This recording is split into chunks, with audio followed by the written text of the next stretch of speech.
Greetings, cinephiles. Are you looking for a movie analysis podcast that stands above the rest? Then look no further than Collateral Cinema, the only movie podcast that matters. We analyze good movies, we analyze bad movies, and yes, we also analyze the in-betweens of the world of cinema. So if you like what you hear, find us on Facebook, Instagram, and Twitter.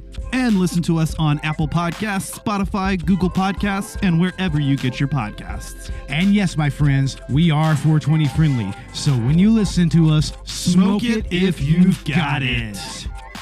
And now, here's a new episode of Collateral Gaming. The show starts right now. I'm Ashley Chancellor. I'm Megan Gomez. I'm Leo with Geek, You Think It a Podcast. And this is Collateral Gaming, Season 8.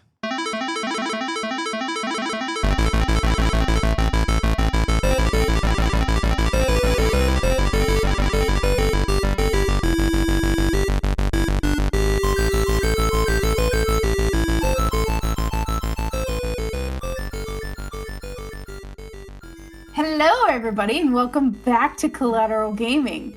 As you can see, it's a little bit different around here, because it's Season 8, baby! Season 8! Season 8. And guess what? We're back for an 8th season to talk about good games, bad games, and everything in between else in the world of gaming. How iconic are we, Ash? Look at us go! 8 freaking seasons, man! Oh, fucking great intro, Megan. That was great. Thanks. I'm feeling a little sassy, a little spicy. Yes, my friends, we are a 420 friendly podcast, and we are recording from Houston, Texas. And I probably did those out of order, but whatever. This is Season 8. I'm really excited. We're talking about a game that actually we had slated originally for last season, but then the Switch 2 had to go and come out. So that was Nintendo. But it's cool. So we have Fallout 4 is what we're talking about today, right, Megan? Mm-hmm. Get to talk about uranium fever. We were actually supposed to have a couple guests on this episode. Andrew Orozco, who I met through Geek News Now and the DuoSense podcast, as well as Leo from Gaming Theater Presents. Unfortunately, we weren't able to make that work this time, but there is going to be a part 2, so hopefully we can get one or both of those guys here on the show. But Megan, this was your pick for the podcast. It got delayed a little bit, but since this was your game, why don't you go ahead and let us know about your experience with the Fallout franchise and why you picked this one?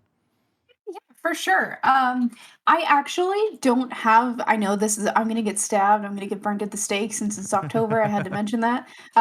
This is my first experience with Fallout. So this was my first time really checking it out. I remember watching a friend's older sister play this, and I was like, what is this game? What do you mean? What's happened to our husband? Because, you could choose a female or male player. Yeah. I was like, what happened? Oh my God. What are we doing? What's going on? I don't understand right now. What's happening? And so, I decided, like we were talking about kind of the next couple seasons, and last season kind of turning into this season because Nintendo had to bring out the Switch 2. I've been wanting to talk about like cornerstone games for like the gaming community and games that have kind of just like touched a lot of gamers' hearts, and like there's a lot of these types of games that kind of get pulled into games of today, and games that shine even like 10 years, 20 years after they've come out, For sure. Doom. I wanted to kind of to get into that realm and kind of talk about like the foundations to where we are today in gaming. I mean, this game came out 10 years ago. And also I just have to mention, if anybody else is a brain rot TikTok kid like me, I cannot think about fucking Fallout anymore without thinking about Mr. Scotty K Fitness in the bowl. I don't know if it's just me, but I cannot help but think about that man anytime that Fallout is mentioned. I don't know if you've seen him, but he is this muscle man on TikTok, and like everything about this man is Fallout based. He loves Fallout, and he looks like a Fallout character. I mean, this is the most loving way. That man is stacked. Fuck yeah. But yeah, I wanted to just talk about it. And, I had some fun with it. I played it a little bit recently. Stream is going to kill me whenever they hear this podcast episode and they know that I played it without them. I promise I'm going to play for you guys. Don't stab me in the face. Please don't redeem 30 hydrates in a row to kill me. Okay, thank you. But yeah, this game is it's so fun. And I was like, you know what? Let's talk about something that's a little bit out there, that's a little bit left field, because this series really is fucking out there. When you start to think about it and start to think about like the research that they did on humans in the form of vaults, you start to get a little fucked up in the head thinking about it. It's just really weird. The only thing that's really kind of like it is Cyberpunk being another open world action RPG set in a dystopian future. But even so, those games managed to have completely different vibes, both in terms of the setting and the gameplay. But this is my first experience with the Fallout franchise as well. I did play Fallout 4 a little bit back when it came out. I had an ex-girlfriend that let me New Vegas, and I played like the intro of it. But I never got too far into either game. The furthest I got in this one was just I was fucking around with the settlement building and stuff. And but I really didn't get into like the core game until we played it now. So I was actually happy because I always felt like Fallout was an experience that I had missed out on in gaming. And this is something I've talked about before, but a lot of these like massive open world games, I think in the past sort of turned me off because of just how much there is to do in them. It can be a little overwhelming, but whenever you figure out what you want to do and like you hone in and you specialize it, I think that's where it comes into it. I know the Fallout series in particular is known for its role-playing mechanics and not just in the sense of the genre of game that it is, but people actually really get into the RP and they create their own character, especially in games like New Vegas, which I booted up and tried a little bit of. I had to make Ryan Gosling in New Vegas and play through the opening. My God! Missions. Of course you did. Of course I did. Of course you did. That was fun. Right. I made Tommy Wiseau in Fallout 4. Okay, all right. And I think I just made my character look like me. I'm over here doing base level shit. Jesus. I used to do that, and then I switched to always making my character a hot girl, and now I'm just kind of like, nah, let me have fun with it. Let me tie it into something else that I like, into the podcasts or something. See, I used to do the same. I have a Skyrim character that I have a couple hundred hours on that I made look like Daenerys from Game of Thrones, and it's pretty close for Skyrim measures. I mean, Skyrim, it's kind of fucky, but when you work with it, you work with it. Right. Fuck yeah. Well, and the other thing too is like for me, like I'm also thinking like I don't usually play on my personal accounts anymore. Now I usually play on the podcast accounts, so I don't always feel like making me nowadays. But oftentimes I do end up making my character kind of like me in terms of like their skills and stuff, especially in a game like this, like Fallout, where, you have an intelligence perk. Well, I'm always going to put everything into the intelligence perk because that's just what I do in every RPG, unless I'm going for a specific different kind of character that I'm role playing. If we were to play D&D, we would always rely on Ash for an institution check. Let's be so for real. For a wisdom check, all of it. I threw my points into intelligence, luck, and perception, or actually intelligence, perception, and luck would be the order I kind of prioritize them. But also I started, pouring in, stats into other things because I realized, okay, I'm always failing persuasion checks. Maybe, I'm going to need that extra charisma. Or whenever I realize, I need a little bit, I need to be able to lockpick this, or I need to be able to hack this, that's kind of where I go from there. But, I made my character Tommy Wiseau, but I'm not really role-playing Tommy Wiseau. In fact, I would say it's just a likeness. Right. But although I do pick some of my speech options based on like something I feel like Tommy would say. That's entirely valid. I feel like I would do something like that, but also at the same time, I'm like, probably not. I don't know if I could go that hard into it. I just use the likeness because I'm like, they're pretty human. Right. Oh, and to be fair, this could be Tommy Wiseau's character in this story, right? So it's like, I'm not tied to a specific character that he's played, like Johnny from The Room. It's just I named him Tommy, but I could make him whatever. One notable criticism I've heard about Fallout 4, and I guess we can kind of start talking about the game itself.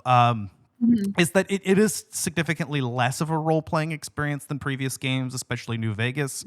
Yeah. Especially with so much of the story tied up in the fact that, like your character is not only fully voiced, so they kind of actually have a little bit of personality now, beyond what you pick for them, but also, several major facets of their life are already created for you. They're a husband or wife and parent at the start of the story, and their family gets taken from them. So that plays a significant role. In fact, it's almost a little bit deterring because you can't really do whatever you want, because I kind of feel like from a role-playing perspective, I'm like, well, I'm a parent.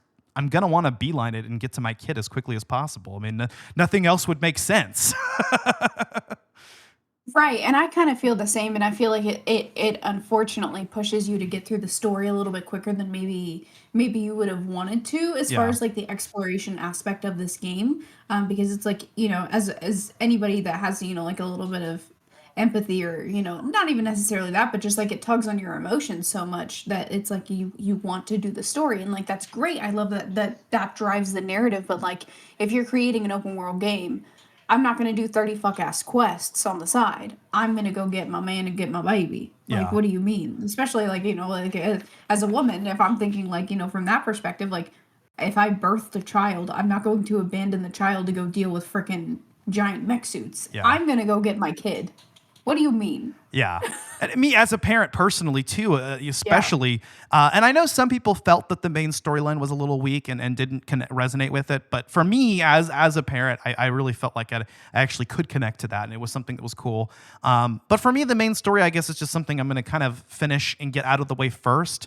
And then I've got the rest of the game to do whatever the fuck I want. So, That's true. That's true. And I do love that they have that aspect, because like in Skyrim, once you finish Skyrim, you're pretty much done. yeah. Like I love the fact that they've started to add this feature more, especially during this time, where once you finish a game, you can still go explore, because there are so many open world games that like once you get to end game, you're done. That's it. Yeah. There's nothing else. So I really love that you can go back and be like, okay, I figured out what's going on with my family. Now I can go fuck around Yeah. and go build my commonwealth. Fuck it.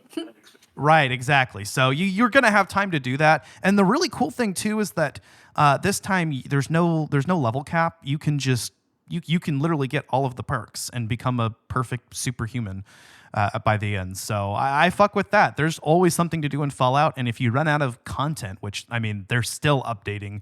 The next gen update just came out not that long ago, I think. Like last year, I think. Yeah.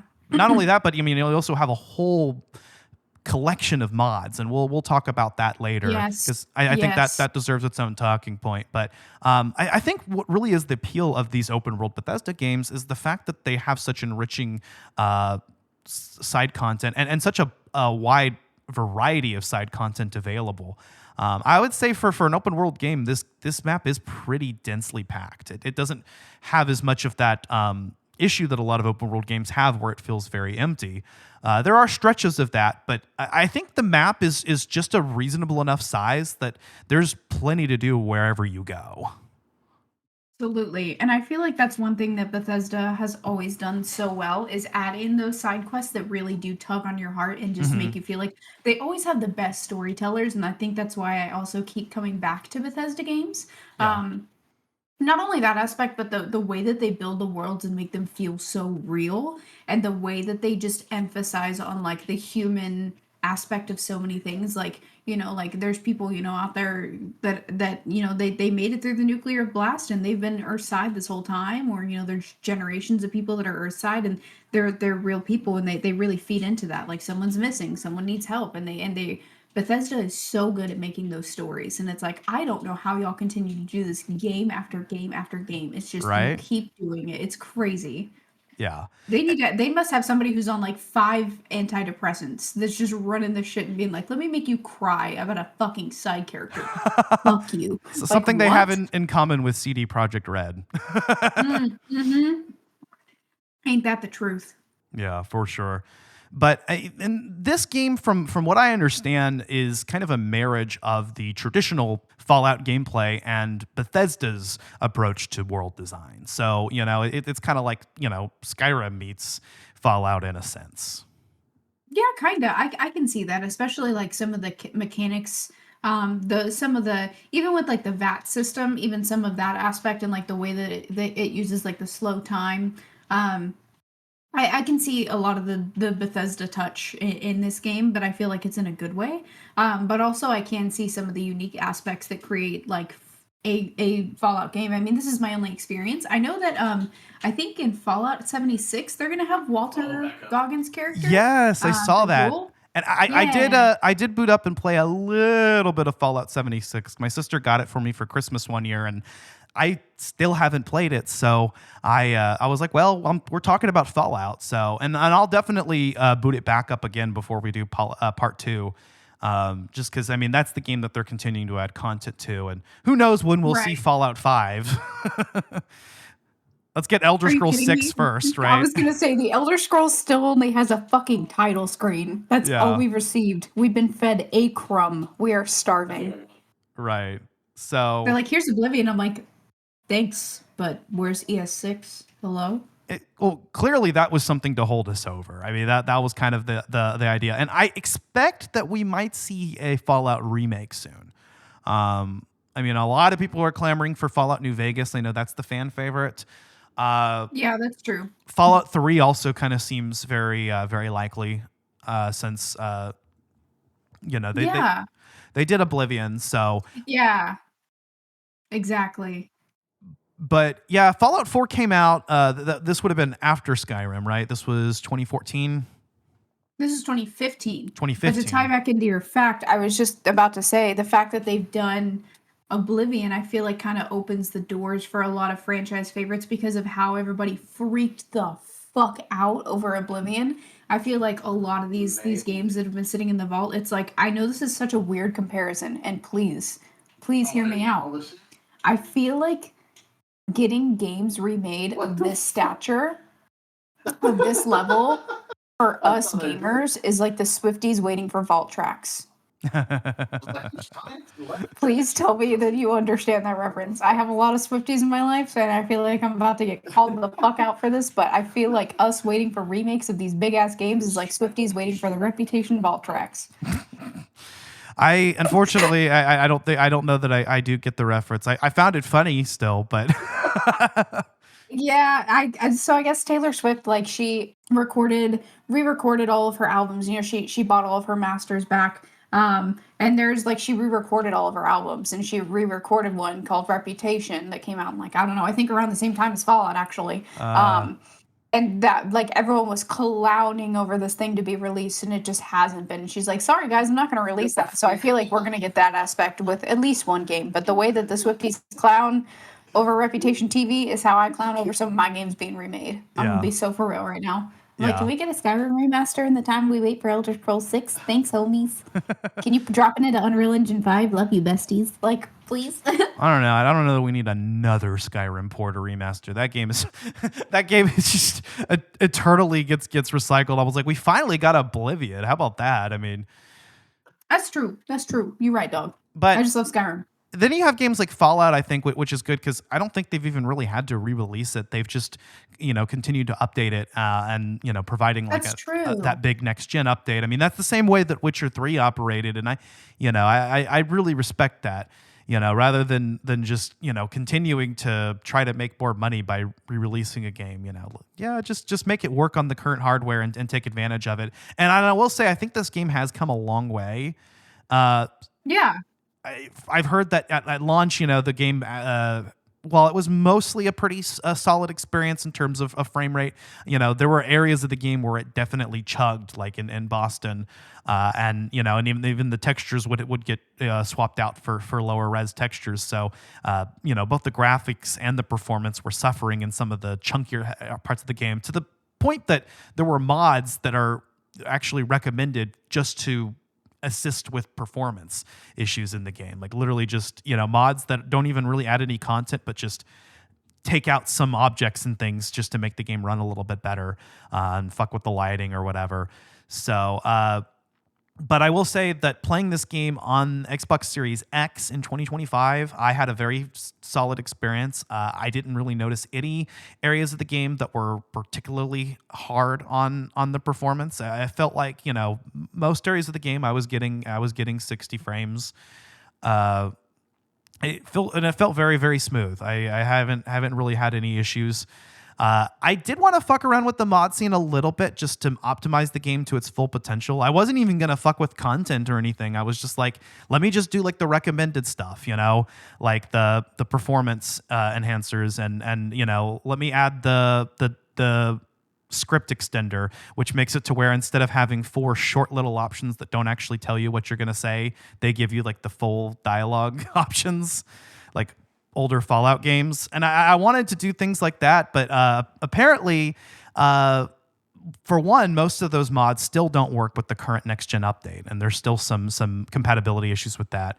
And 2, it disables achievements, and this was my first time playing through the game properly. Yeah, yeah. I try to, like, when it comes to games, like playing it for the first time, even games like this, like or even Skyrim, like for example, I've been playing that a little bit on stream.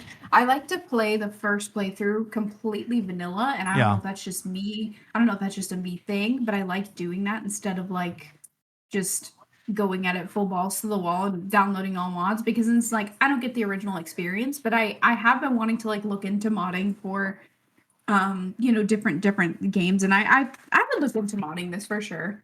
But yeah, I know, like, I have a buddy who streams, and like he's a completionist. Like literally all he does is stream for trophies. So like I feel like that would completely like knock him off his fucking lid. He'd be like, ah, no. So better on your first playthrough, or or once you've gotten the all achievements, or you've gotten the platinum trophy, then you can do mods. But the thing for me is, I'm like you. My first playthrough of the game, I'm the same way. I want it vanilla. I don't need the extra content. Sell me the game as it was sold. But when I heard that there were mods that were just generally recommended for performance and for quality of life improvements, I was down for that, and I was totally gonna get down into getting into the modding scene. But the no achievements was kind of a deal breaker for me. But that being said, I feel like the game, even in some of the heavier sections of the game, felt very smooth to me, and I didn't notice a lot of issues. The script thing is not kind of a non-issue for me, because I'm just kind of used to playing games like that already. That's how most of them are. They don't give you the full dialogue options. You just kind of have to pick one option from the dialogue tree, and if you don't like that, you can reload. Hey, Alice, do you want to say hi to the podcast? What are you doing, dude? He's just chilling in my lap. He's like, hi, mama. You're interrupting the podcast, sir. Hello. Yes, I love you. Hi. Yes, we're still best friends. Hi. Anyways, we're talking about Fallout. You would be named Dog Meat if you existed in the Fallout universe. Oh, yeah. All dogs are dog meat. Did you know that? Dog Meat's the best companion. Dog Meat is the best companion character in any game, and no one can sway my opinion on that. There's mods that are whose sole purpose is just to allow you to have Dog Meat as a companion with another companion. I feel like I would download that mod just because I simply love Dog Meat, and also like Codsworth is adorable, and I love having him as a companion because he's just so damn cute. He's like, yes, ma'am. I turned Codsworth down. I don't know. I was like, bro, just take care of the sanctuary. I don't need you. Let me just go out with Dog Meat. But then I met Piper, and I was like, I want to romance Piper. So I traveled along with Piper for a while. And then Nick Valentine felt like the natural choice for a couple of missions as I was progressing through the story. And I actually really fucked with him too. I was like, man, Nick's the shit, bro. Nick Valentine is pretty cool. That's fair. That's valid. Yeah. I was like, and I felt a lot of loyalty to my companions. So I think that's something that is really cool about Fallout. I heard also, unrelated, but I heard that some of the DLC in this game have quests that are even better than the main story content. So I'm excited to get into those. Yeah, I think that's one thing that I didn't do, because I think the original time that I played, there it goes. I didn't, there was no DLC at the time, so I haven't explored any of the DLC content. So I feel like that would be really fun to do, like, on stream. Yeah. And, like, explore that, because, like, Fallout is a fun game in general, but also I feel like it's a good game to just, like, there are moments where it can be chill, and you can just wander around this radioactive wasteland and just, like, hang out, and it's just like, okay, yeah, I'm gonna do that, and then it's like, oh, fuck, brothers, Yeah, and there's always something to do. I really enjoy that, and sometimes you can even kind of just decompress and fuck around with your settlements. I haven't delved too deeply into that yet. Mostly, I'm just like, okay, let me just make sure everybody's happy and they've got defense, and I'll fuck around with this later. Right now, it's like I'm sort of beelining it to my son, but I'm also, completing quests along the way. So like I did like the whole Silver Shroud quest line, and I had a difficult time with that one, mind you. I got to a point in the game where you've got the bad guy holding up my pal Kent. And I was like, my buddy Kent, I mean, that's my homeboy. I can't let him die. You don't know how many times I reloaded trying to save him, because, you get through the quest, and by using the Silver Shroud dialogue, you'll scare everyone else away, but homeboy's still pointing a gun at my homeboy. And I was like, man, how the fuck do I do this? Well, after several attempts, I finally figured out it was a combination of jets, VATS, and a high accuracy weapon, and just save scumming and reloading until I perfectly, got 4 headshots on the guy with Kellogg's gun. Oh, okay. Oh, speaking of the VAT system, how was the VAT system learning for you? Because for me, at first, I was like, "What the fuck?" Like my first encounter with the rad roach, and trying to figure that shit out, I was like, "What the fuck?" The very first time I played this game, I was a little confused at first, but I got the handle of it pretty quickly. I was like, oh, I mean, it's like a turn-based RPG. It's the equivalent of an RPG, turn-based RPG combat system in a shooting game. Kind of similar to what Parasite Eve did back in the day, actually. But at the time, I didn't know that. So I really fuck with that. Although I know in this game it doesn't fully stop time, but rather it just slows things down a lot. And I actually do appreciate that change, because it does keep you on your toes. It doesn't make you feel like you're just safe just because you're in VATS. It's like, you've got time to strategize, but I've also got that perk that slows down time whenever you're low health, and and I keep a healthy supply of jets on hand, so any opportunity to slow down time is really going to make the difference for me with combat. So I found that, and I've heard that in comparison to previous Fallout games, this one's non-VATS gameplay, like the actual shooting, is a lot better, and like the handling is just more reminiscent of an actual shooter game. And I found that was the case. In fact, I really felt like Fallout 4 honed my skills in first-person shooters. I was kicking ass on the Black Ops 7 beta. And I was like, man, I feel like Fallout made me better, just because the weapons have a lot of that like realistic weapon sway and stuff. And, you have VATS to fall back on, but you don't have it all the time. So, you do have to get those precise headshots. And, in VATS, it comes down to just a percentage chance. So sometimes that headshot is too hard, and it's easier to target another body part. But if you can just angle it right, crouch, and take out your sniper rifle, you can just do it manually. So I really was fucking around with the combat this time, and the fact that I had multiple ways to approach scenarios. I like that too, because I feel like that's the one caveat of like whenever it comes to games like Horizon, for example. Like you can't just like, oh, let me do this, or da-da-da-da. Or it's like, oh, I have to slow down time to like build arrows to be able to, get to the next part, or, like whatever I need to do. So I kind of like going back into it, kind of compared to that, because that's like the most recent example of like slowing time during combat, which like it doesn't give you as much time as Fallout for sure, but it definitely does have like that slowing down time element. And I feel like tying between the two, I can see where maybe Guerrilla did get some influence in like aspects of that to build their time slowdown, because I was like, wow, I can see a lot of aspects of like Aloy in that for sure. Of course, you don't really fucking bow and arrow, but yeah. Well, and this game came out 10 years ago, so yeah, I mean, who's to say how much it influenced all of the open world action RPGs that we see coming out today? But I was really impressed by how like ahead of its time Fallout 4 feels. I mean, even looking at gameplay footage from 2015, it looks damn good. It doesn't really look that far off from a modern game. No, and you know what? I don't know if maybe it's just like it's because like in my eyes, maybe it's just the way that it's built. But to me, it gives Twilight Princess a little bit, because Twilight Princess, all the way up until like I want to say like the last 2 or 3 years, really like the graphics like held up so well. And now you can see the pores on people's faces, so it's a little bit different. But like the last 2 or 3 years is kind of, we're starting to flip the page more. But I feel like it really has held up as far as graphics, and I don't know if it's just the way that they built that or the way that they tried so much to add in the realism, but I feel like it holds up so well through time that maybe also that's the reason why they haven't felt the need to do anything else to it, because they Yeah. feel it's a complete work and it holds up so well, and people are still playing the game actively. I mean, there's people that, they base games like my mod Ignis, for example, is playing a strategy game, and he has a whole thing based on the Brotherhood of Steel faction. It's crazy. There's people who have D&D games based in Fallout 4. It's so cool. Yeah. No, I mean, this game is another game from Bethesda that still has active modding support today. So really, really a testament to the viability of the open world design and just how much there is to fuck around with. I mean, because mods add content, but they have to work off of an existing structure. So and to see developers that are so friendly about that and allow users to come in and do whatever the fuck they want to with the game is really cool. It's a shame that that compatibility can't always work out whenever they release big new updates, but that's kind of a given, is you can't account for everyone. And again, I mean, it's still the fact that this game, it does still receive updates. I mean, when was the next gen update? I want to say it was within like a couple years ago. I think it was like July of last year or something. Yeah.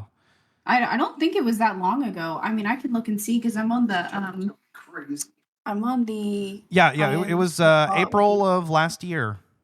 Yeah. So I mean, it's been very recent, and it's still quite prevalent and holds up to its time for sure. Yeah. But there are some like I mentioned, there are some mods that come recommended. So hopefully, the faster that those, I mean, I guess it's been over a year now, so I was going to work to varying levels. But also people are still making new mods and stuff. So really, really cool to have a game this robust, and it continues to be that way. I mean, it's almost like any of the complaints you can make about the game, it's like, well, there's a mod for that. Yeah. And I love that Todd Howard, like he's always been kind of progressive about like allowing mods and having that space. And I love that he's very much in touch with the gaming community as much as he can be for a person who's kind of almost a 1%er. He's a rich man, but at the same time, he's not somebody who's just like out of touch with like what gamers want. Like his development teams are like, hey, we should probably allow mods on this. And this, I think, was the first game to be launched with like mod compatibility, right? I want to say, Fallout 4 was the first one. I think so. On consoles, for sure, too. Yeah, let me look, because I could have sworn it. I read something about it. Let me see mod support. Fallout 4 is the first Fallout game to have native mod support for consoles. During E3 2015, Todd Howard revealed that Xbox One would offer mod support following the release of the Creation Kit for PC, which became available in 2016. So yeah, the Creation Kit was kind of started with this and added on to Skyrim later. I remember that being on one of the anniversary editions or some shit of Skyrim. So yeah, it started with Fallout. Yeah, that's awesome. But I know one of the major complaints about the gameplay, though, is that, and I mentioned this earlier, is that it definitely cut down on the role-playing mechanics, but, even like specific like RPG gameplay mechanics, like the way that the special system worked. It's instead of having skills, I think you have perks now, and it's been streamlined, so it's very simplified. So it's going to be make it a more accessible game, especially to less hardcore players. Your more casual fans, people who are just getting into the Fallout franchise. This is probably a really, really good choice. But some of the veterans are a little bit unhappy with the way that they've done away with a lot of the role playing mechanics, and just everything's just so much simpler. But on the one hand, it does make it quite a bit easier now, because you no longer have to think like, okay, is my charisma high enough or whatever, is my lockpicking high enough? It's just like, no, am I a novice, advanced, or expert? Simple as that. You just need to have enough points into that skill, and you need to unlock the perk. I feel like level ups are frequent enough that I'm able to purchase new perks as I need them, and so I can always go back and I'm always lock picking and hacking all the time, just to get those sweet free experience points. Yeah, and also I feel like for people that are veterans of games or people that are just fans of franchises, there's always going to be those people that say they're fans, but they're fucking haters. We're experiencing that in real time with the Rings of Power series. Like me as a Lord of the Rings fan, I'm so glad that the Tolkien estate has allowed for more content to be created.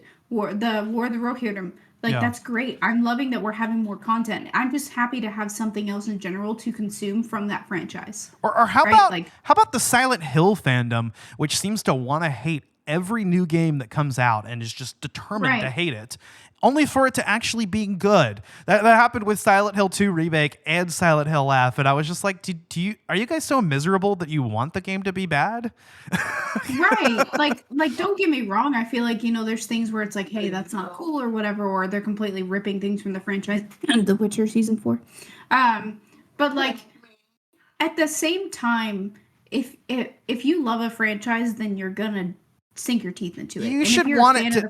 You should want it to succeed. It's one thing to criticize something after you've played it, but the way that you hear some people talk about things before the fucking thing even comes out because they just saw like one part of this in a video and they're like, oh no, it's too. It looks like it's going to be too action heavy. This isn't Silent Hill at all. Or Ghost of Yotei. It's like, oh, it's a woman protagonist and something about the actress that plays her.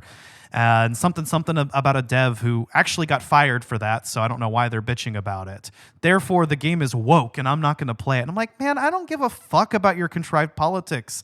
I just want to play a fun fucking game, and you know what? The game is fun. Yeah, and I feel like a lot of things get so overcomplicated too. Like for me as a gamer, like I go through a lot of shit during my workday. I'm over here, I haven't even talked about this with you even actually. I got a new job and I am building things in an electronic health record system and shit's fucking hard. Oh. When I end my day and my brain is literal fucking mashed potatoes, I want to come home and either get fucked up in Helldivers and know that every death is canonical. Play TFD and see some ass and titties. Hell yeah. Or I just want to chill. Like I'm a simple gamer and I feel like there's a lot of people who maybe they just have too much time on their hands or maybe they're just upset about something else so they're taking it out on the realm of gaming, but like it comes to a point when there's so much criticism that you really need to like look and introspect. Like this is content. This is something for you to consume. Like maybe you don't like that choice. Well, that's what the narrative chose to do. You go read a fan fiction if you want the other choice. Yeah. Sorry. Like I don't mean to be brash about it, but at the same time, like, we should all just be happy that like there are people out there that all they do day in and day out is make sure that they can come out with a game that makes you happy. Yeah. There are people working blood, sweat, and tears, and they're crying and they're upset because all they want to do is make you as a gamer happy. And we need to remember that the people that are making these games are also fucking human. There is not AI involved in a lot of this shit. There's AI and automation and things like that. And, there are some things that people are going to, unfortunately lose their jobs over. I've been one of those and I've been there. But there's so much human element in the way that a game is made. Yeah. And we need to rely on our inner selves to be able to understand that, like, yeah, this maybe not be like what you exactly envisioned, but like maybe you should just be happy that the game came out. Maybe you should just be happy that like you're able to like delve into this universe one more time, Yeah. Well, yeah, be happy that there is such a massive, big, robust open world game that clearly a lot of time and effort has been put into making an enjoyable experience. Be happy that there's a Fallout game with this much content to play, right? And still more to do in 2025. Like I'm with you on that. I mean, I understand. If people have criticisms, but I feel like most people are just happy that there is something that is a quality product, no matter how you look at it. I mean, even if you didn't like this aspect of it, or you kind of wished it was more this way, it's a quality product, and of a franchise, and it's still going. I mean, we could have nothing. I feel that way about a lot of things. I feel that way about Doctor Who. It's like, yeah, no, not all of Doctor Who is good, but you know what? I'm just happy it exists. I'm happy that we're still getting it, and not all of it is quality content. Right.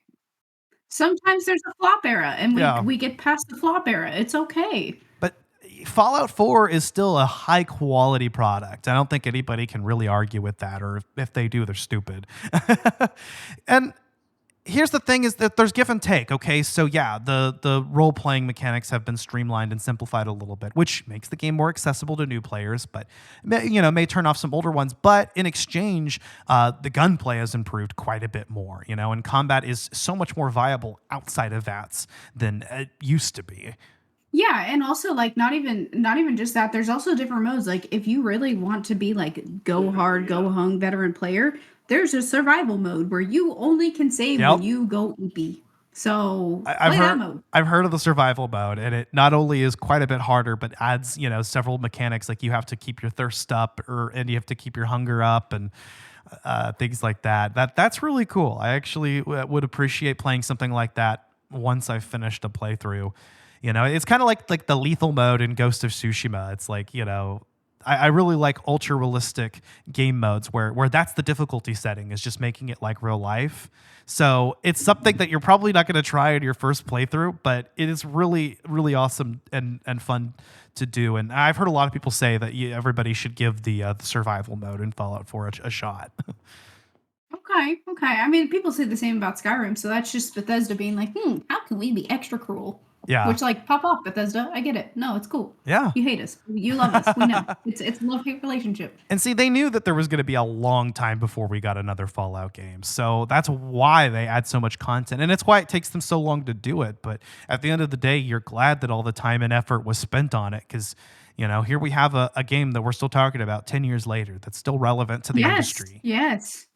And that's one of the reasons why I wanted to talk about it. I just feel like when you think about video games, like you think about, you think about your Zeldas, you think about Silent Hill for sure is one up there if you like spooky games. Animal Crossing, and if you think about like things that are like completely different, like you're like, oh yeah, Fallout. And like Fallout is mentioned a lot, not even to mention the fact that there's been a lot of traction and a lot of new players added to the series because of the show too. Yeah, I watched through the series and I really enjoyed it. Yeah, dude, Ella Purnell is so cute. Like, I wish she was my wife.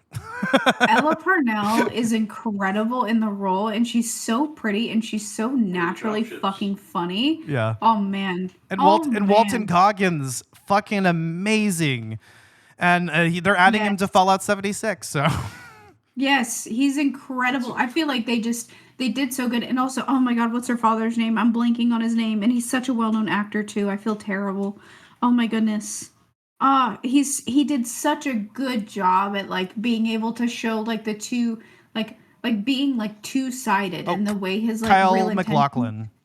Kyle MacLachlan, thank you. He is an incredible actor, and I've seen him in a lot of shit, and he did such a good job at showing the loving, concerning parent and then the fucking villain in the last moment that you're like, what the fuck? I feel like it was so well written. I loved it. I loved every moment of it. Yeah. And it's a perfect time to jump into the Fallout franchise right now, because we've got season 2 on the horizon. I think that's coming in December, if I'm not mistaken. Yeah, November or December. And I know it's right around the same time as Stranger Things, which I mean, I'm going to be on the watch party for that. So I'm going to cry my fucking eyes out. The first season's very bingeable, so I actually really enjoy that, getting into the lore. It did the same thing when I started playing Cyberpunk recently. I was like, I went and watched the anime, and I'm like, man, yeah, I'm really fucking with the lore here.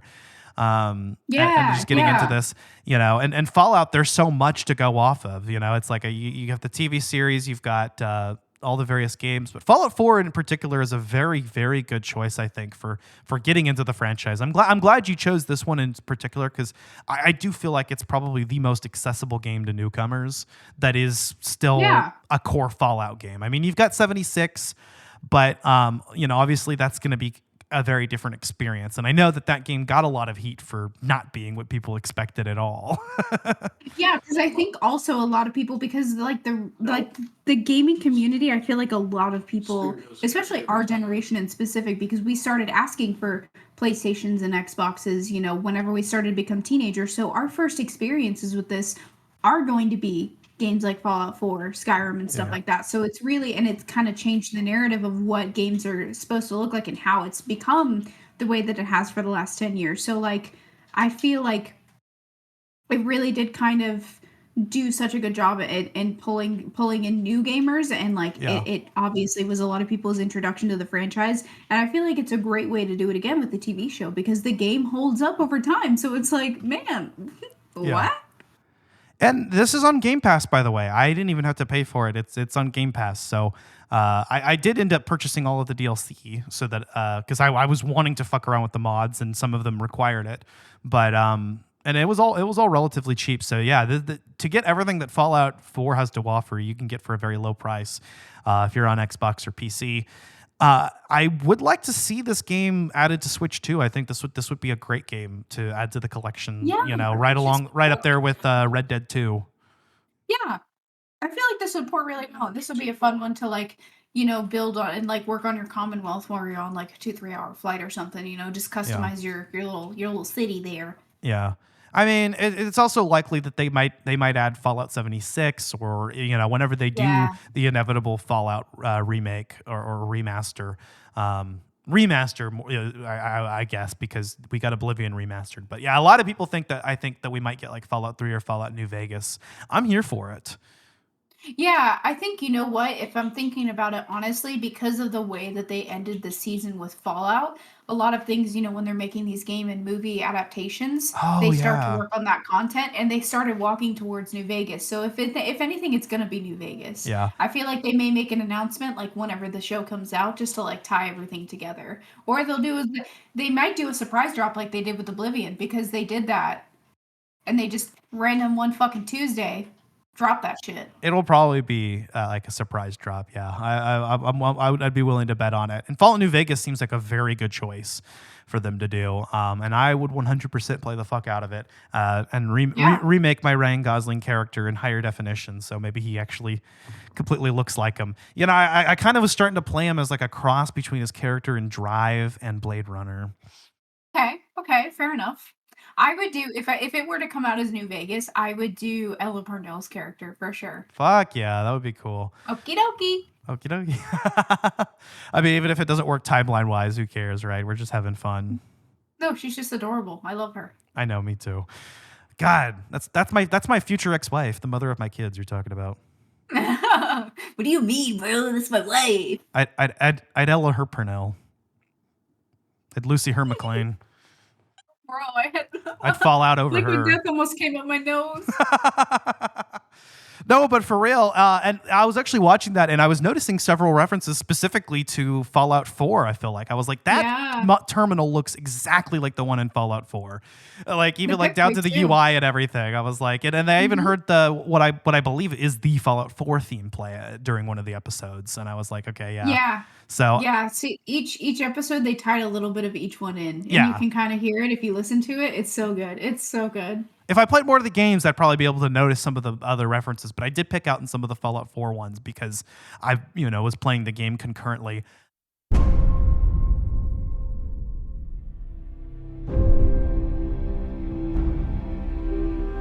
Everything can change in an instant, whether or not you're ready. This wasn't the world I wanted, but it was the one I found myself in. This time I'm ready. Because I know war. War never changes. I have a question. The only question that matters. Would you risk your life for your fellow man? Even if that man is a synth? Beneath the Commonwealth, there is a cancer, known as the Institute. A malignant growth that needs to be cut before it infects the surface. They're the real enemy. Not the Raiders. Not the super mutants. Not even those tools over in Diamond City. Don't shoot! I swear, I'm not a synth. For God's sakes, we're family! This is ridiculous. I want the truth, McDonough.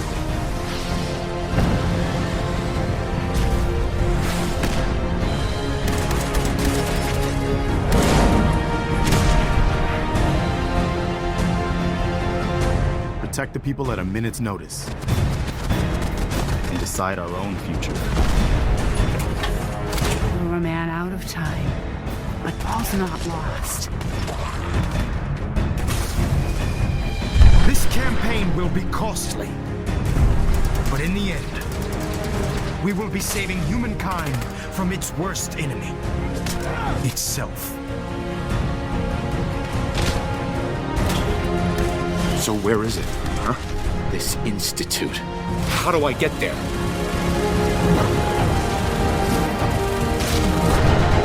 Haven't you been paying attention? You don't find the institute. The institute finds you.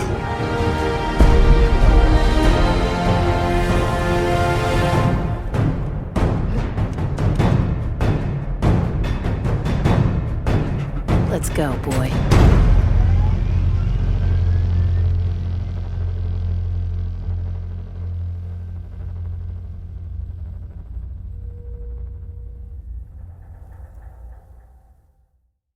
I really want to dive.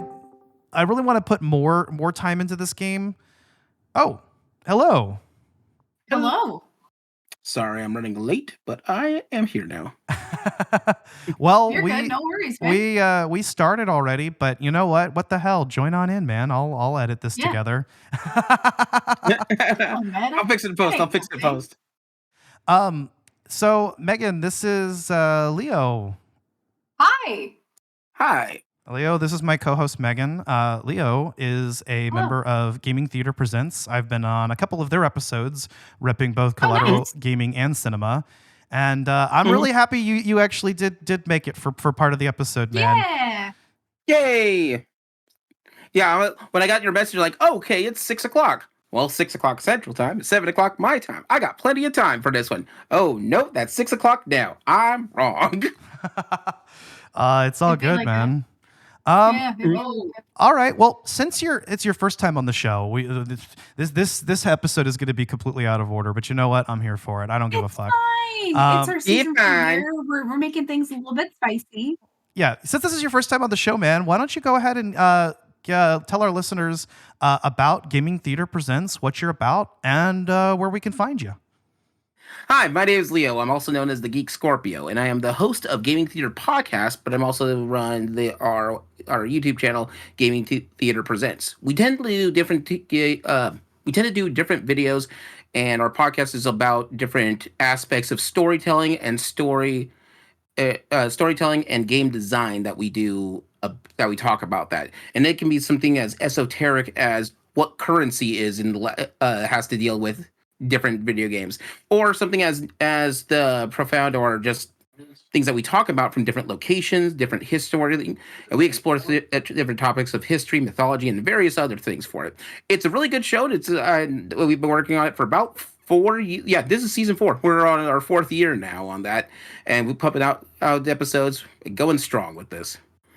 Outside of that, you can find us in basically our podcast is our biggest thing, and you can find that podcast anywhere that you get your podcasts. Fuck yeah, Nice. man. Mm-hmm. So thank you so much for joining and being on. I had a blast recording with you guys. We did an episode on currency and storytelling, where we talked about in particular a lot of video games, and we also just did a slasher movie episode. We talked about the history of slashers, so that was a lot of fun. And but here we are talking about Fallout 4. So Megan and I have both been shooting our shit about it. But how about you, Leo? What is your experience with the Fallout franchise as a whole, and in particular this game? So Fallout as a franchise as a whole, this might date me a bit, but I have been in Fallout since Fallout 1 when it first came out. And Fallout, I was attracted to me the same way a lot of people was attracted to. Back then, this is 1997, a lot of people who saw different RPGs were always the sword and board, classic high fantasy, different fantasy elements.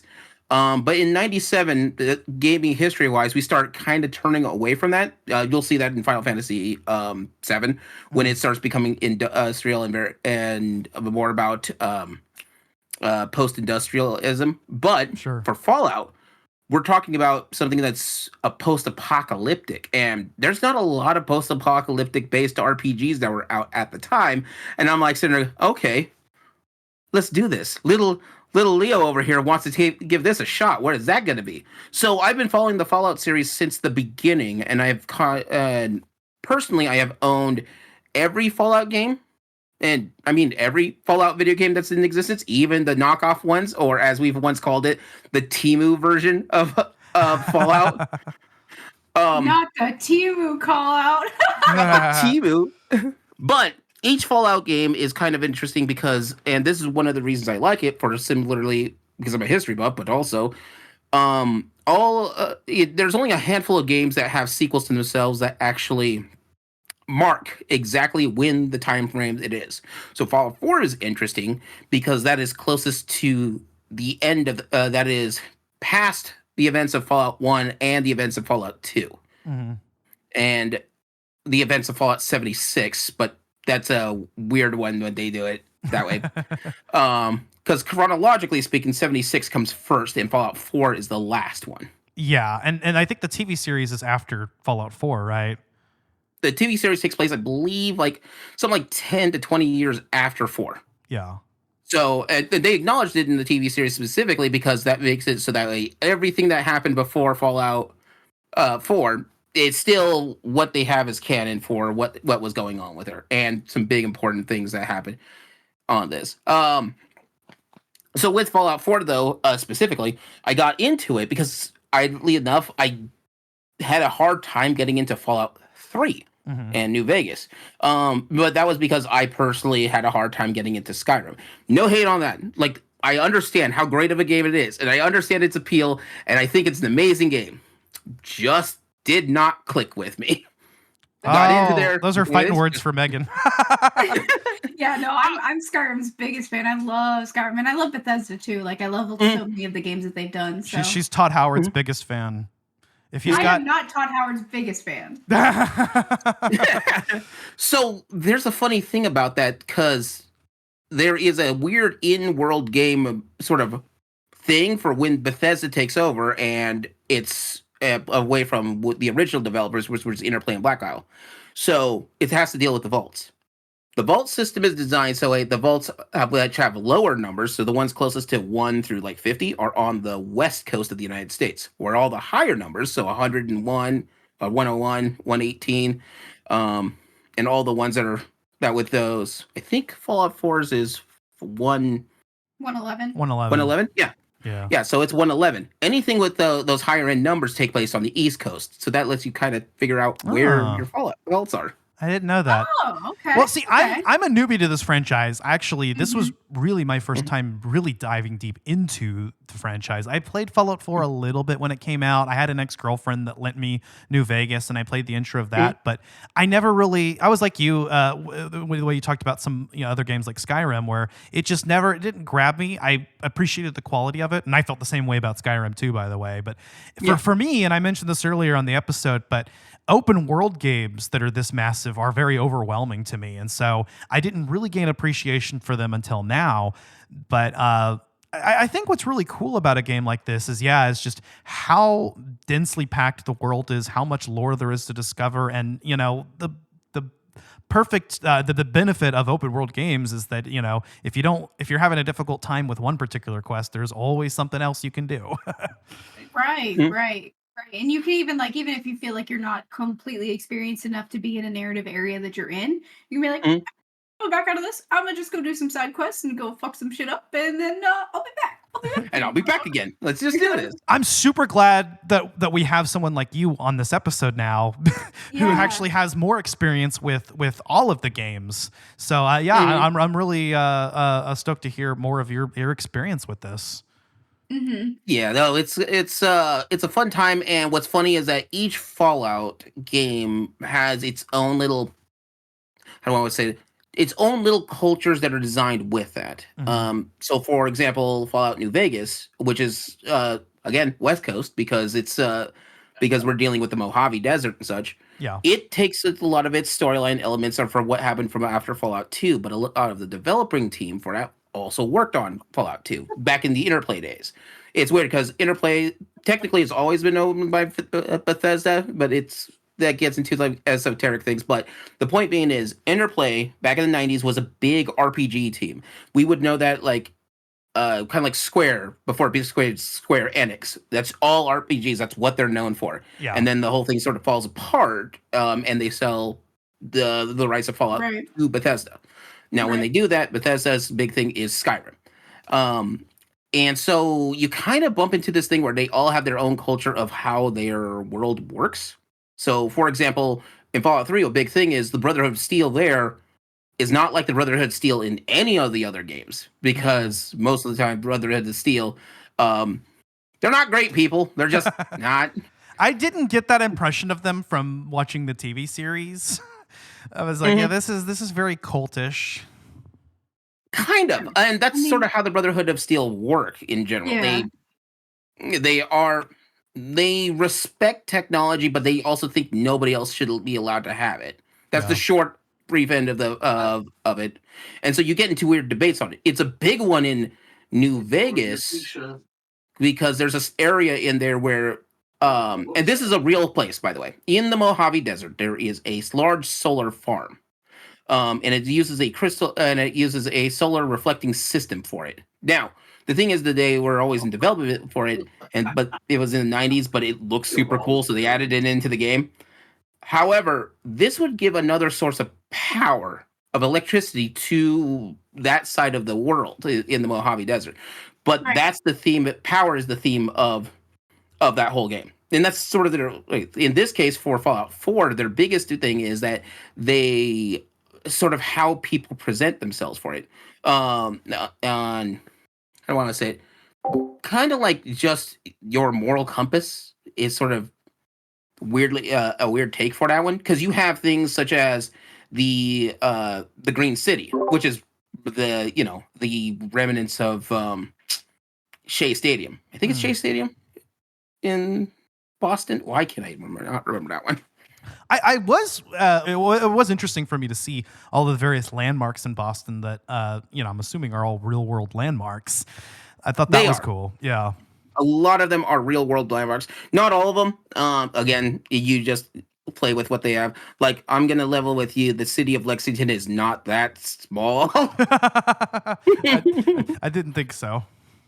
Yeah. But the stadium is a big landmark in there. Now, the thing is that it becomes like this kind of area where people are trying to protect their themselves. Like in the lore for Fallout in this area, the town, the remnants of that, they're using the stadium as a fort, because it's already built with. And if you've ever been to a stadium, they're built high and they are designed to last as long as they can for it. Yeah. So they just reinforce it as a fortress. But people stayed in there to defend themselves against massive amounts of super mutants that are attacking the place, and they just sort of build their own little hub inside town for that one. Yeah. No, it is actually really cool to see how these structures look in these post-apocalyptic worlds when you play games like this or Horizon, which Megan mentioned earlier, probably actually did take some inspiration from Fallout. I mean, not only as an open world action RPG, but also as a post-apocalyptic world. Yeah. But one thing that was cool about games like that or settings like that in storytelling is how is seeing like what structures exist after time and what people make out of those. Mm-hmm. Yeah, or like the conception of like what things could look like if our world ended, and like what these real life structures that we know exist, how they could degrade over time, or how people could utilize them over time. Like that's just such a cool concept, and like the coolest thing about post-apocalyptic, especially in games where it's like you can explore it and it's in a real life setting, so it's like you get to see that, and it's like, oh, that was Dodger Stadium. Yeah, that was a giant robot. Fenway Park, yes. Now I can get my street credit back. That's Fenway Park, because Shea Stadium's in, I think, New York for that one. Okay. And their big thing is that they host the Beatles at one point in time in their life. But Fenway Park is the one in Boston. Okay. But no, they have real world inspiration for it. But yeah, it's really cool to see what it would be like when it's post-apocalyptic. What happens afterwards and what we could do with this one for it. To be fair, New Vegas takes that to the nth degree by having the one structure which, from historical precedents, would last in working order for 200 years with no problems, which is the Hoover Dam. Yeah. I'd believe it. But not only locations, but also items. We had a great conversation about currency and video games and storytelling, and we actually talked about Fallout in particular, and the way that they use bottle caps. Shit like that is really cool to me. It's like, what would people use as currency? What has intrinsic value? And you think about bottle caps. Well, no, that makes perfect sense because there's a limited supply of them, but they are plentiful, and they're actually sort of backed by something in that way, by being a scarce commodity. They're hard to duplicate, so and then there's telltale signs that would tell you, if it's a official one. So it's perfect. It actually makes sense. And yeah, I really, really love shit like that. Not only that, but like also the factor of being able to carry it, because if you're a traveler or you're trying to get, from here to there, you don't want to carry a bunch of heavy shit that's considered currency. You want to carry something that's relatively light to carry. And I mean, 500 of those things is going to be fucking heavy, but carrying like 20 to 50 at a time, not so bad. And they're relatively light. You can fit them in a purse. I love how games like this, there's an inventory system, and like you can only hold so much stuff, but it's still so batshit insane. I'm carrying like 10 guns and multiple outfits and all of this junk with me, like typewriters and surgical trays and shit. Thousands of bottle caps. Thousands of bottle caps. So here's the funny thing about that one, right? And I've heard this as sort of certain rhetoric for different game designers, both in when you're designing a post-apocalyptic game versus like a high fantasy game. The concept of ammunition, you kind of have to deal with it as an ammo count in a post-apocalyptic game because they might not exist anymore. They might not have ways to make it. But you do that same thing in a high fantasy game where you have like arrows that like a person's weighed down because they're carrying 1,000 arrows. Well, now this game's less fun. Why am I bothered? I'm an elf. I've got magic. Why can't I use these arrows? But when you're doing it with a post-apocalyptic game, it's easier for you to just go, oh, there's not a whole lot of them. That's why I have to have piles of buckets of these bullets in my pocket right now.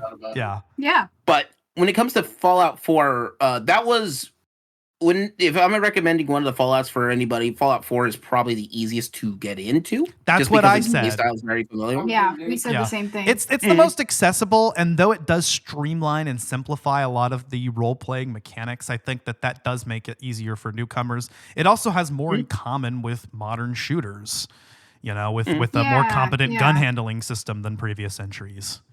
Yeah, and you know what? Since you're an experienced player, coming into this from other parts of the Fallout franchise, like Ash and I were kind of talking about how, for us, like this is comparable to other games that we've played, and we're coming into this for the first time. I've seen gameplay of it. It was one of those that it maybe not so much didn't grab my attention. For context, I grew up very poor, so this is my first time like experience a lot in these games because I'm able to purchase them for myself as an adult. So for you, how did like the VAT system and like the Bethesda-ism, if you will, change for like going from 3 to 4, or like even like New Vegas to 4? Like, do you feel like that jump was too drastic for a veteran player, or is it something that was like enjoyable for you and you were just happy to have content? So it was enjoyable for me, but so the VAT system came out as this is me knowing too much. What came out as a compromise. So Fallout 1 and Fallout 2, they're big home run on things. The VAT system was, it's not VATs because it was originally played like a tabletop RPG. In fact, if you play Fallout 1, you can click on any of your stats and you will see a mathematical formula with those in case you ever wanted to play it with the old pen and paper. Because they actually designed it as paper first and then made it into a game to ease up the relation.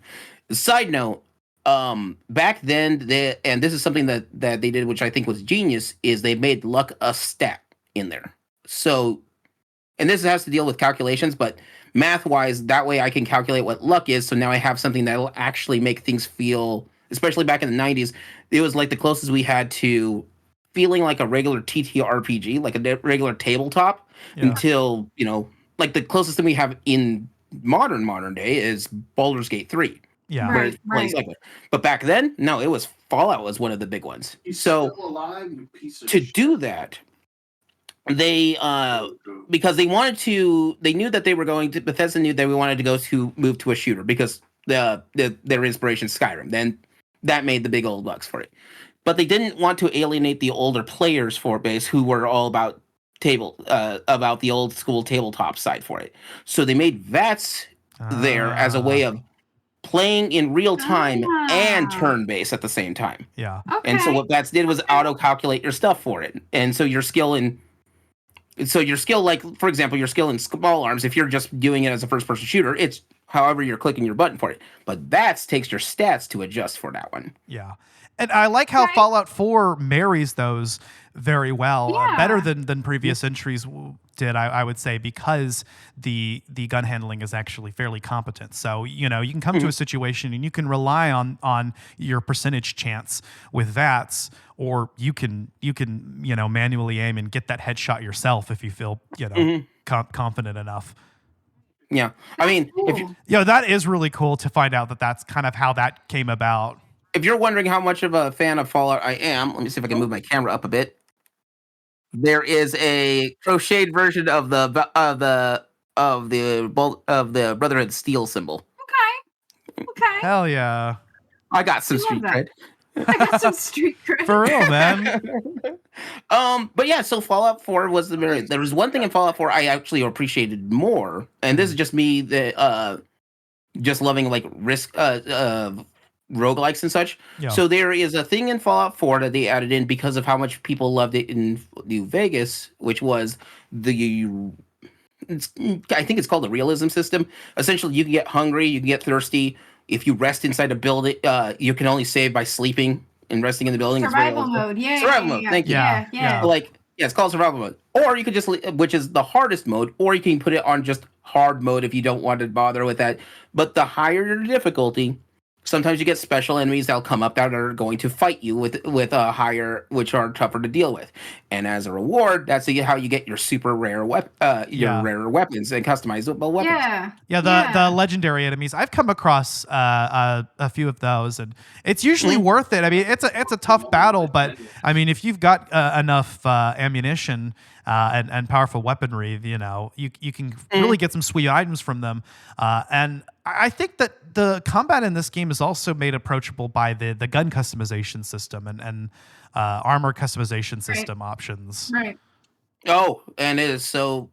If there's one thing Fallout 4 has in spades, especially early on, customization is just all over the place with that, and I love that.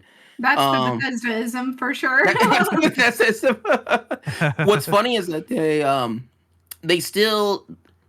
they allow you to do the customization, but the customization feels more personal, and because they still, which is funny, because they still make the adjustments from the stats from the old games, and they never stop. So, like, for example, metal armor and such that you have is better at blocking like physical attacks, but if you get hit with a laser, it'll tear you apart. Right. Meanwhile, leather disperses your laser, so you can mix and match however you want to go with that. It's okay. I found the Silver Shroud armor, which is significantly better than anything else I have in my inventory. And I usually have power armor equipped as long as I have spare fusion cores. So. Oh, man. When I was running through Fallout 4 almost every time, I'm like, ooh, I have a fusion core. But then I might run out. I'm going to put this in my pocket, right? In my base. And we'll take it out for a special occasion. It's a rainy day fun for that one. That's a good idea. I should have a spare. A rainy day power fund. I love that. Yeah, I love it. Power armor fund. I mean, the game is still very much playable without the power armor. You can skip that entirely and just invest into perks. And because there's no level cap, I mean, yeah, I mentioned it earlier, you could just become like a fucking superhuman Giga Chad. Superhuman Giga Chad. I think there is a max level, but there's not really a level cap because of how they do their. Because you can get every perk, right? I think eventually it would take forever, but I think you can get every perk for that one. Yeah. No, really, yeah, you can get it. You can get almost every perk, but it would take forever to do that. Now, would you want to do that? That's up to you. I don't know. Yeah. Oh, what is it? Also, one thing I do appreciate is certain areas that change as you play. And this is coming back from Fallout 3 has this? Yeah, 3 has this. Where depending on how far you've gotten, there's a neat area. It's a quarry that's you can bump into really early on in the game. And the quarry is completely flooded. And what you can do is that there's a guy there who's trying to get some special treasure, which is at the bottom of the lake. But in order to get there, he needs to get up to pump out all the water that's in the quarry. So you have to help him fix that water pump. Once you fix the water pump, all of a sudden you get attacked a couple times, but it's cool. And then he's just gonna be there for a while. If you after so much game time, at some point you can go back to that spot, and the whole thing is completely drained, and then you can go down there. Even so, even weirder is that if you find his like little text blurbs, like actually find all of his like recordings and notes that he has. Apparently, he gets raiders keep coming into this place because they keep wanting to get some of this extra stuff. When you get back there later, he joins the raiders. You know that because he's one of the random guys that raiders that you have to deal with. What? That's crazy. Mm-hmm. That's another Bethesdaism for sure. Yeah. Oh yeah. The way that they fucking rip your heart out with these side characters every fucking time. Yeah, where a lot of people felt that the main storyline was a little weak, and I actually kind of disagree. I actually fuck with the main story. I mean, as somebody who's a parent, I can connect with it. But even so, you know, what they're really good at is just making these incredible side quests that just rival that content, and that's what's cool is that even if the game kind of does sort of force you to beeline the main quest if you're really trying to be accurate to the lore, you still have so much time after to do all these other things. And you know, I'm stoked to get into like the DLC quests. I heard that some of those are quite good. There's, how do I want to put it? I think there's one that's not as great as the rest, which is the Raider DLC for it. All the other ones are amazing, but that has to deal with more how their story for those side quest things worked out. Yeah. Because that one, so there's one, it's called Far Harbor, which is amazing and Far creepy Harbor as a ghetto. is the one that was recommended to me by a buddy. Yeah, so like Far Harbor is like, okay, not only have we played Fallout, let's add some Stephen King to this, because you go to Maine. That's what happens in Far Harbor. You go to Maine and there's fog and creepy stuff in the and half the place is completely radiated. Why? Don't know. Place is just creepy as all get out. Okay, I'm definitely gonna need to do that quest as soon as possible while it's still spooky month. So, but before we record part 2, I'm definitely gonna finish the main quest and then I'm gonna go right to Far Harbor. I gotta get that atmosphere. I know there's some Halloween content in this game too. Yes, but not really. So this is Fallout lore. The bombs dropped in mid to late October, but not at Halloween. So the thing is that you have a bunch of spooky stuff running around because the last couple of days before everything went nukes up was before Halloween. So they still have pumpkins and jack-o'-lanterns running around everywhere. I see those in places sometimes, and I was like, why are there jack-o'-lanterns here? So like the thing is that you can find out about that because in Fallout 4 is when the very beginning is right when the bombs drop. So if you have a chance to take a look at it, you can see what the date is when that happens. I may not have looked at the calendar or anything whenever I was playing. That's fine. I think the game makes it lazy on you because once you get your Pip-Boy, the day 1 is the anniversary of that the bomb dropping. Yeah, I guess I should have been paying more attention while I was playing the opening moments of the game, but I was just floored away by Tommy Wiseau creation that I made. Yeah, I did Tommy Wiseau in Fallout 4, and I did Ryan Gosling in Fallout New Vegas because he's literally me. And I think maybe for my next playthrough, I maybe I'll do like Phoenix Wright or something, or somebody from that franchise. That would be awesome. There is one thing I wish they did more of, but this is mostly because I'm a big. I really enjoyed that they did this in other RPGs. Yeah. Which is to have your romantic companionship. I wish they did more with it. Yeah, I'm romancing Piper because she's cool as fuck. That was one I went with. Is Piper. Kate was another one. A friend of mine was sitting there like, oh, can I romance that? Can I romance Nick Valentine? I go, the robot? Detective? Damn it. Are we romancing No. clankers now? God damn it. You can't. I'm not saying. Appreciate that. That's not democratic of you. Nah, in game I was loyal to my boy Nick. I was like, nah. And I as soon as I got a chance, I actually just came upon the railroad. And Okay. I was playing through that today right before we were recording this, and I was like, man, yeah, I'm totally on the side of freeing the robots from slavery. Fuck yeah. It's like Detroit Become Human all over again. Oh God. Now remember, if there's the marked one synths that are coming at you that you just see their internal organs and they just want to bum rush you. Not so much. The ones with more personality. They're cool. Yeah, well, no, because like I'm playing through this and I was like, well, how far advanced are robotics? Because like, okay, Nick Valentine, he's sentient. Like this is a dude, you know. This is my homeboy, man. I love this guy. So you know, but then you have like these Mark I sets, like that are coming at you, and you're just like, okay, yeah, no, these are literally just robots. And then you have like Codsworth, who's I think he's just playing a personality. He doesn't seem actually sentient. Not actually sentient, but he feels like he's close enough. Advanced but AI. Yeah, advanced AI. I don't know how far you've gotten into the game so far, but if you've gotten to the railroad, you're almost to the other side of this. But there's a lot, and I mean a lot crammed into this. Yeah. I wanna get into the story in part 2. So if you want to join us for that, I'm probably gonna try to record that here within the next week or two, and then maybe we can have you for a full episode. Yeah. But I think we'll go ahead and cut off part 1 right here. We focus mostly on the gameplay aspect. We'll dive into the story next time because I want to have finished and played through as much of the game as possible. And believe me, I've got a lot on my plate right now. I'm playing this while I'm also trying to get going on our Spooky Month content. So I'm playing Kronos the New Dawn and Silent Hill F. I've got to get to Code Veronica. Hell, I was even trying to play through Hollow Knight to see if maybe I could do an episode on that, but I don't know. This man is playing 8 games at one time, and I can't even play 2. I'm still working on my 1. Yeah, it's been a stream. I'm like, hey, what do you guys want to see? Like, let me do a poll because I have no idea what the fuck I want to do right now. Help! It's been a struggle for sure, but we'll launch back into Fallout 4 because I'm sure there's still plenty more to get into, and give our final thoughts on the game.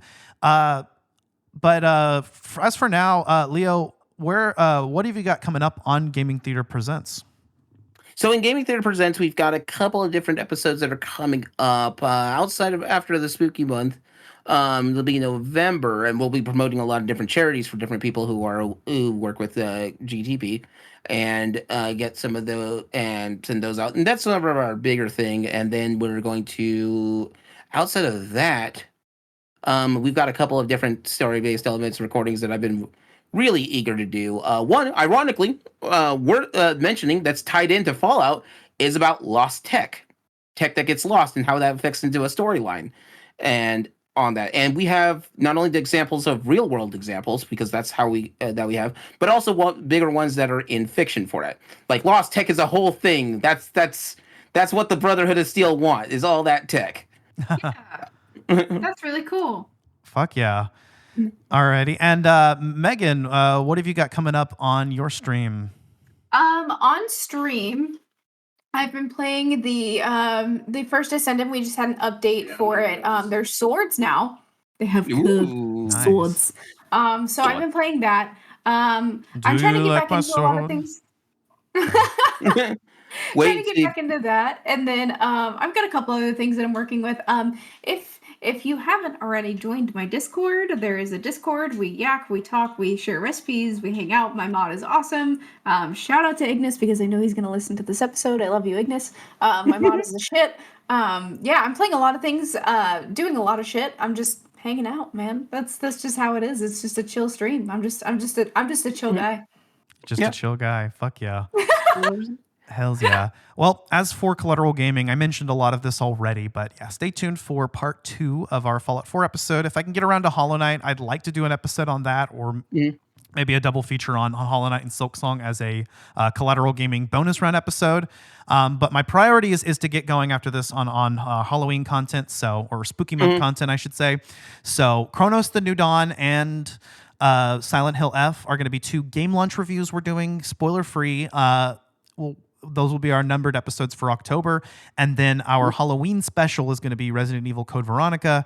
We'll have something figured out as well for the Halloween edition of the bonus round or post-Halloween edition. And we'll probably have some kind of Halloween Let's Play as well available on Collateral Let's Play. After that, we are finally going to be able to get into Ghost of Yotei, which I started, but I had to hold myself off from playing until we get around to it. Because Ghost of Tsushima is one of my top 10 video games of all time. It's a 10 out of 10 game for me. He loves that game. So I'm so ready to get further into the sequel, and what I've played so far has been very, very impressive. So all of November, we're talking about Ghost of Yotei. We'll do another 2-part review. So part 1 will be our spoiler-free review. Part 2 will be full spoilers. So stay tuned for that. And then in December, we'll be doing the exact same thing with Metroid Prime 4. So that and our holiday special is going to be Zelda: A Link to the Past, because December is usually our Zelda month, but Prime 4 had to come out in December, so we're managing to do all of it at once, and that's what we've got coming up through the end of the year. So happy to introduce Collateral Gaming Season 8 for y'all. Collateral Cinema just launched Season 9, and this month we're talking about, or we just recorded it. We'll have the episode out soon, but our season premiere is going to be Brain Dead, aka Dead Alive, directed by Peter Jackson, and then Evil Dead. And then for our Halloween special, of course, we're doing another Halloween movie, Halloween 6: The Curse of Michael Myers. Nice. And then coming up in November, let me see. You know what's crazy is I've been on this podcast for so many seasons. I have never been on a Collateral Cinema episode. And you need to be. And Leo, you're welcome too. I want in. I told you I'd send you the movie list, didn't I? I should do that after this. Not yet, but it's on the thing to do. Yeah. I haven't gotten the movie list yet. November, we're doing both of my picks, actually, for this season. The Amazing Spider-Man and Lara Croft Tomb Raider, which will be a Collateral Gaming collab. So we'll release that on this channel as well. December is Bad Movie December. We're doing Buttercream Gang 2, Secret of Treasure Mountain. And if you don't know what the Buttercream Gang is, boy, do I have just something special for you. And also surprise, motherfucker. Neil Breen's Cade, The Tortured Crossing. And I believe our holiday special this year, we're going to do an At the Movies review on the new Silent Night, Deadly Night with Victims and Villains. So stay tuned for that. Aw, get some Dan. I love that man. Love the man, Dan. Oh, yeah. Well, Dan should be joining us for Ghost of Yotei and Metroid Prime, actually, I believe. Yes. So Dan is the bestie. We love him. He's so precious. He's so cute. He's an honorary member at this point because he guests really on so many episodes. He really is. He's just, I want to touch his little cheeks. Yep. Once you put enough time in, you could get an honorary member. Hell yeah. And thank you so much for being on, Leo. Yeah, it was a blast having you. I actually really needed your perspective on this. The lore information that you have was absolutely necessary for this episode. So yeah. And also there is gameplay mechanics on that. It's like the one thing they did not. It was a one disagreement that a lot of people old fans for Fallout had was its conversation system. Yeah, I touched on it earlier. Yeah, we touched on it a little bit. Okay, good. I'm just letting you know, not the perfect game. No. What's funny is I'm used to games that play like that, where, they just give you a small little option from a dialogue wheel and you just kind of have to guess what they're going to say. It doesn't always line up with what you think it is. So that's something I'm already very used to. But then to find out that older Fallout games actually just gave you the full conversation, I mean, like, come on. And so back then in Fallout, and if you ever get the chance, it's kind of a struggle because of how, once you're used to a newer gameplay, going back 20 years gets really rough to play that. But sure. Fallout, the reason why there was so much disagreement is because Fallout's original claim to fame is it was the only game, it was the only RPG at the time, and even to some extent currently, that you could beat the entire game, a violent game as Fallout, completely non-violent as a pacifist. Huh. So it's like the proto Undertale. Mm-hmm.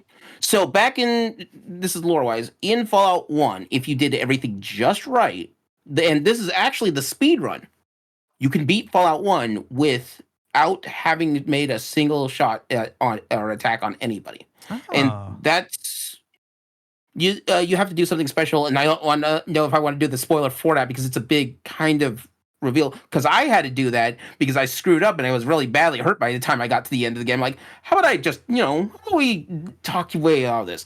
But that was the thing. Conversations in speech in most RPGs, especially like if you were from the Final Fantasy one, you just did that to move the plot along. That was it. No, this had consequences for your decision making. And if you did it right, the speedrun option was to be a pacifist in the entire game. That's awesome. And so that was why people had such an issue with Fallout 4 for its conversation piece, because to do the conversation piece that they have now, they kind of eliminated the ability. There's some quest lines that you have that it doesn't matter what you say, you're going to get into a fight at the end of the game of that anyway. I talked about the Silver Shroud quest line earlier and how much difficulty I had saving my boy Kent. And the struggle that even if you scare away all the other henchmen, you still got to be damn fast. So I had to pop a jet, go into VATS, and save scum until I managed 4 headshots with my most accurate weapon. Nice. But I guess that's all we have for tonight. Stay tuned for part 2. I'm sure we'll have a lot more to say. It feels like there's a lot more conversation to be had even. Yes. So stick around for that and more. You can find Collateral Gaming wherever you get your podcasts. We are on Apple Podcasts, Spotify, Good Pods. You can help us climb up the ranks on Good Pods or leave us a 5-star review. I mentioned Collateral Let's Play earlier, and Collateral Let's Play is back. We got out our first episode of Phoenix Wright Wednesday in quite a while, so we're going to continue doing those as we play through Phoenix Wright Ace Attorney and the rest of the Ace Attorney games, and maybe some other visual novel games too. So, you can check out Collateral Let's Play on both the Collateral Gaming and Collateral Cinema YouTube channels, and subscribe to us there, and you can listen to our podcasts on that platform as well. We do have a Patreon where we do have uploaded some exclusive Let's Play commentaries, so if you want to donate some money, you can go check those out, and hopefully here in the future we might start adding to that again. Also, Collateral Media Podcasts does have a Buy Me a Coffee and our merch store on Dashery, where you can get sweet merch like this Collateral Gaming shirt I'm wearing and support the show. So, if you want to donate, if you want to support us, you can through those avenues. Definitely go check out Gaming Theater Presents as well, and Megan's stream at Mirrors Effect. And Travis's sibling. Shout out, Trav. I always have to shout out Bestie. Gotta. But I guess that's it. So until part 2, I've been Ashley Chancellor, a.k.a. Ryan Gosling. I've been Megan Gomez, a.k.a. Mirror. And I am Leo Garcia, a.k.a. the Geek Scorpio. This has been Collateral Gaming. We are out. Adios.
Collateral Gaming is a Collateral Media podcast. All music and game clips are owned by their respective creators and are used for educational purposes only. Please don't sue us. We're poor.